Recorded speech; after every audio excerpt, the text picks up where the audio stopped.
ஏன்டா சோகமா இருக்க? இல்லைடா, எங்கள் அப்பா நேற்று ரொம்ப குடிச்சிட்டு வந்துட்டு வீட்டில் ஒரே பிரச்சனை. நேற்று தான் கவர்மெண்ட் லீவ் ஆச்சு.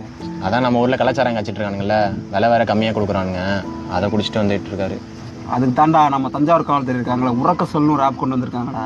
அதில் போய் நீ ரிப்போர்ட் பண்ணின்னு வச்சுக்க, உடனே ஆக்ஷன் எடுக்கிறாங்க மச்சான். ஏய், எதுவும் பிரச்சனை வராதுல்ல எனக்கு? அதெல்லாம் ஒன்றும் பிரச்சனை வராதுடா, நம்ம யாருன்னே தெரியாது. இங்கே பாரு, அந்த ஆப் இதான், உடனே ரிப்போர்ட் பண்ணுந்தா.